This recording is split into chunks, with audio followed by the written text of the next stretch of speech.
ओम नमः शिवाय। प्रिय भक्तजनों, आज मैं आपको भगवान शिव जी की एक कथा का श्रवण करा रही हूँ, जिसके माध्यम से आप जानेंगे कि माँ बाप के बुढ़ापे में साथ छोड़ने वाली औलाद को कौन सा पाप लगता है और वह किस गति को प्राप्त होते हैं।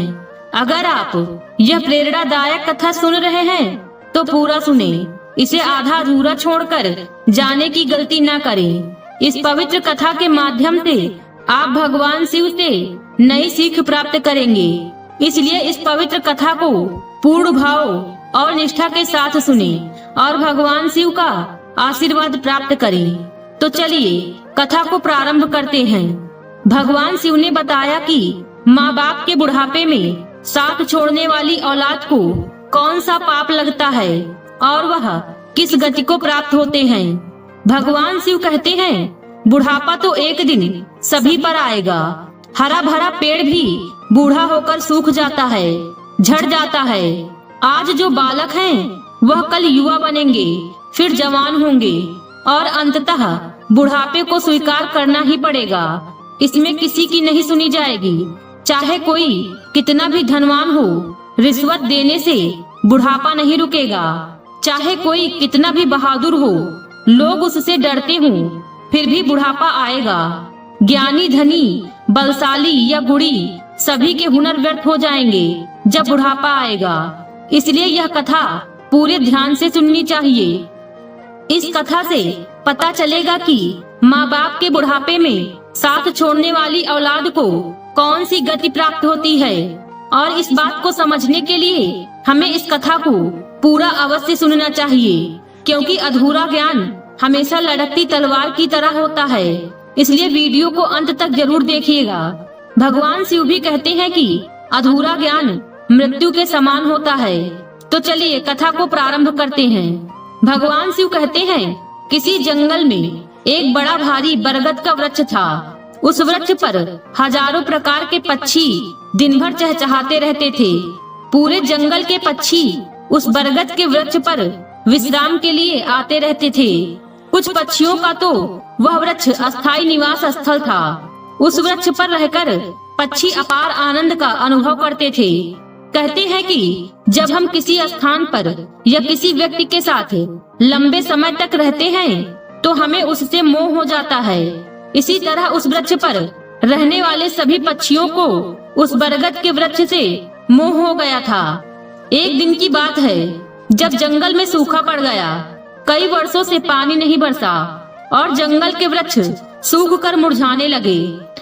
वह बरगद का वृक्ष भी पानी न बरसने के कारण सूखने लगा। समस्त पक्षी धीरे धीरे उस वृक्ष को छोड़कर जाने लगे। जब वह वृक्ष पूरी तरह से सूख गया और उसके पत्ते और डालियां टूटकर गिरने लगी, तो उस वृक्ष पर रहने वाले सारे पक्षी उसे छोड़कर किसी अन्य स्थान पर चले गए। केवल एक बूढ़ा गिद्ध उस वृक्ष पर अकेला बैठा रह गया। उसने देखा कि सारे पक्षी एक एक करके वहां से जा चुके हैं। कुछ पक्षियों ने उस बूढ़े गिद्ध से भी चलने को कहा, परंतु गिद्ध ने जाने से मना कर दिया।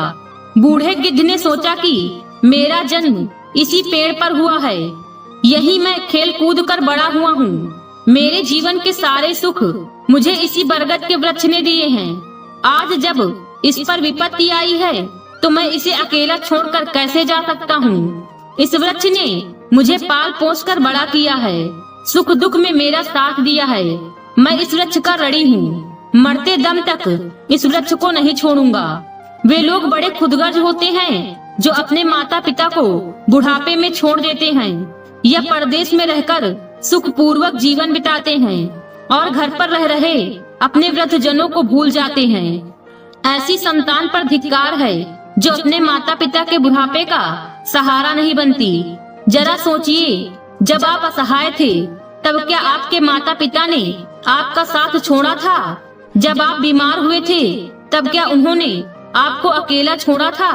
जब आप किसी संकट में पड़े थे तब क्या उन्होंने आपका साथ नहीं दिया था?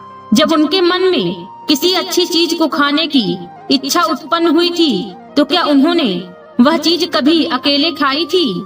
आज जब वे बूढ़े हो गए हैं तो आपको उनसे घृणा होने लगी है। उन्होंने आपके लिए इतना किया, क्या आप उनके लिए इतना भी नहीं कर सकते कि उनके बुढ़ापे की लाठी बन जाएं? भक्तों, भगवान शिव कहते हैं, बूढ़े गिद्ध ने मरते दम तक उस वृक्ष का साथ न छोड़ने की कसम खाई। कुछ दिन और बीते तो वह वृक्ष पूरी तरह से जर्जर हो गया, उसे दीमक खाने लगी, लेकिन गिद्ध फिर भी उसे छोड़कर नहीं गया। दिन में थोड़ा बहुत इधर उधर घूमकर अपना भोजन जुटा लेता था और शाम होने पर उसी सूखे वृक्ष पर आकर बैठ जाता था। इस तरह से कई रोज बीत गए। जो पक्षी उसे छोड़कर दूसरे स्थान पर चले गए थे, उन्होंने सोचा कि गिद्ध काका अभी भी उसी सूखे वृक्ष पर बैठे रहते हैं, क्यों न हम सब मिलकर उनके पास चले और उन्हें समझाकर अपने साथ ले आए। भक्तों, यही सोचकर कुछ पक्षी बूढ़े गिद्ध के पास गए और उसे अपने साथ चलने का आग्रह किया। कहने लगे, गिद्ध काका, आप इस सूखे वृक्ष पर क्यों बैठे रहते हो? इस वृक्ष का जीवन समाप्त हो चुका है। मृत के साथ मरना कहाँ की समझदारी है? कहते हैं, वही जीविका श्रेष्ठ है जिसमें धर्म की हानि ना हो। वही देश श्रेष्ठ है जहाँ कुटुंब का पालन हो सके। यह वृक्ष बिल्कुल जर्जर हो गया है। दीमक इसे रात दिन खा रही है। किसी दिन तेज हवा के झोंके के साथ यह गिर जाएगा। विद्वान लोग कहते हैं कि शत्रु, कर्ज, अग्नि और बीमारी को समय रहते दबा देना चाहिए। जो इनका समाधान नहीं करता वह बेमौत मारा जाता है। ठीक उसी प्रकार आपको भी इस वृक्ष को छोड़कर किसी सुखद स्थान पर निवास बना लेना चाहिए।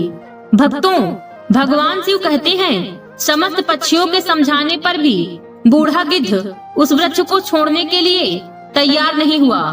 कहने लगा, भाइयों, यह वृक्ष मेरे माता पिता के समान है। मेरे माता पिता मुझे जन्म देकर इसी वृक्ष पर छोड़कर चले गए थे। उनके जाने के बाद मैं इसी वृक्ष पर खेलकर बड़ा हुआ हूँ। जीवन के सारे सुख मैंने इसी वृक्ष पर पाए हैं। बचपन से लेकर बुढ़ापे तक का सफर मैंने इसी वृक्ष पर तय किया है। अब इस मुश्किल घड़ी में मैं इसे छोड़कर कैसे चला जाऊं? यह मेरी सबसे बड़ी खुदगर्जी होगी। कहते हैं, भक्त, सेवक और शरणागत जो यह कहता हो कि मैं आपका ही हूँ, उसे संकट में भी नहीं छोड़ना चाहिए। जो इन्हें संकट में छोड़ता है वह बहुत बड़ा पापी होता है। जिसने आपका पालन पोषण किया हो, सुख दुख में साथ न छोड़ा हो, ऐसे माता पिता को छोड़ने वाला जघन्य अपराध का भागी होता है। भक्तों, भगवान शिव कहते हैं, ऐसी संतानों को कभी भी मनुष्य की योनि में जन्म नहीं मिलता। गिद्ध कहता है, मैं अपनी मृत्यु तक इसी वृक्ष पर रहूंगा। आप लोग यहाँ से चले जाइए। गिद्ध की बात सुनकर सारे पक्षी निराश हो जाते हैं और लौटकर वापस चले जाते हैं। कुछ कुछ तो कहने लगे, भैया, इस बूढ़े गिद्ध के साथ साथ इसकी बुद्धि भी सठिया गई है, इसीलिए इसे हमारा समझाना अच्छा नहीं लगता। अगले दिन कुछ पक्षी फिर से उसे समझाने के लिए आए, लेकिन गिद्ध ने फिर भी मना कर दिया। इस बार सारे पक्षी लौटकर अपने घर नहीं गए। वे सीधा इंद्रदेव के पास पहुँचे और उन्हें सारी बात बताई। वे बोले, हे भगवान, हम जिस वन में रहते हैं वहाँ कई वर्षों से पानी नहीं बरसा। पूरा जंगल पानी से विहीन है। पेड़ पौधे सब सूख चुके हैं। जंगल के सभी जीव जंतु जंगल छोड़कर दूसरे स्थान पर चले गए हैं। परंतु दुख की बात यह है कि जिस बरगद पर हम लोग रहते थे, उस बरगद पर एक बूढ़ा गिद्ध भी रहता था। हम लोग तो चले आए, पर वह गिद्ध उस बरगद को छोड़कर कहीं नहीं जाना चाहता। वृक्ष सूख कर जर्जर हो चुका है, वह कभी भी गिर सकता है। हम लोग उसे समझाने गए थे, पर वह फिर भी उस वृक्ष को छोड़ने के लिए तैयार नहीं हुआ। वह कह रहा था कि मरते दम तक मैं इस वृक्ष का साथ नहीं छोड़ूंगा। इसलिए हे भगवान, आप स्वयं चलकर उन्हें समझाइए, शायद वह आपका कहना मान जाएं। भक्तों, भगवान शिव कहते हैं, पक्षियों के निवेदन को इंद्र ने स्वीकार कर लिया। इंद्रदेव उन पक्षियों के साथ उस वन में गए और बूढ़े गिद्ध को समझाने लगे। वे बोले, हे गिद्धराज, मैं देवराज इंद्र तुम्हें समझाने आया हूँ। यह वृक्ष बहुत ही जर्जर स्थिति में पहुंच गया है। इसकी शाखाएं सूखकर गल चुकी हैं और इस पर छाया के लिए एक भी हरा पत्ता नहीं बचा है। आप भी बूढ़े हो चुके हैं और यदि किसी दिन यह वृक्ष गिर गया तो आपकी मृत्यु हो सकती है। इसलिए आपसे अनुरोध है कि आप इस वृक्ष को छोड़कर किसी सुरक्षित स्थान पर चले जाएं। इंद्र की बात सुनकर वृद्ध गिद्ध कहने लगा, हे भगवान, एक बात बताइए, जब मेरा जन्म हुआ था तो मेरे माता पिता मुझे इसी वृक्ष पर छोड़कर स्वर्ग सिधार गए थे। जब मैं असहाय था तो इस वृक्ष ने ही मुझे पाल पोस कर बड़ा किया। मैंने इसी पर खेला कूदा और इसी पर रहकर जीवन के सारे सुख उठाए। अब जब मैं बूढ़ा हो गया हूँ, मेरा पूरा जीवन इसी वृक्ष की छांव में बीता है और आज जब इस वृक्ष पर विपत्ति आ गई है तो मैं इसे छोड़कर कैसे जा सकता हूँ। अक्सर लोग विपत्ति आने पर गरीबी में अपने हितैषियों और संबंधियों का साथ छोड़ देते हैं, लेकिन मैं उन मतलबी लोगों की तरह नहीं हूँ। मैं मरते दम तक, अपनी आखिरी सांस तक इस वृक्ष का साथ निभाऊंगा। गिद्ध का ऐसा अद्भुत प्रेम देखकर इंद्रदेव बहुत प्रसन्न हुए और बोले, गिद्ध, मैं तुम्हें वरदान देना चाहता हूँ, बताओ तुम्हें क्या चाहिए। तब गिद्ध ने कहा, हे भगवान, यदि आप वरदान देना चाहते हैं तो मुझे नहीं, इस बरगद को वरदान दीजिए ताकि यह हरा भरा हो जाए और इसकी आयु बढ़ जाए। मैं तो वैसे भी बूढ़ा हो चुका हूँ और मेरे जीवन के कुछ ही दिन शेष बचे हैं। मेरे बाद इस वृक्ष की छाया में हजारों पक्षी सुखी रहेंगे और सबका भला होगा। इससे मुझे भी खुशी मिलेगी। गिद्ध की बात सुनकर इंद्रदेव ने उस वृक्ष को फिर से हरा भरा बना दिया और पूरे जंगल में बारिश कर दी।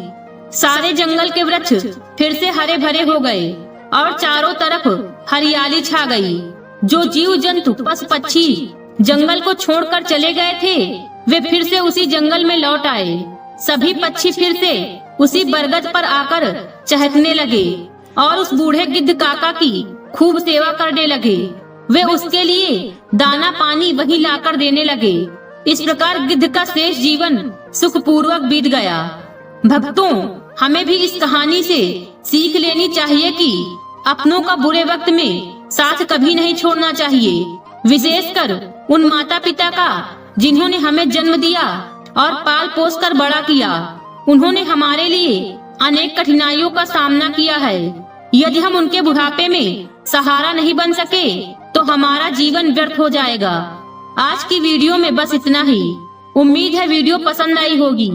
इस वीडियो में बोलते समय कोई त्रुटि हुई हो तो क्षमा करें। वीडियो पसंद आई हो तो वीडियो को लाइक और शेयर करें और चैनल को सब्सक्राइब कर दें और कमेंट बॉक्स में हर हर महादेव लिखना बिल्कुल ना भूलें।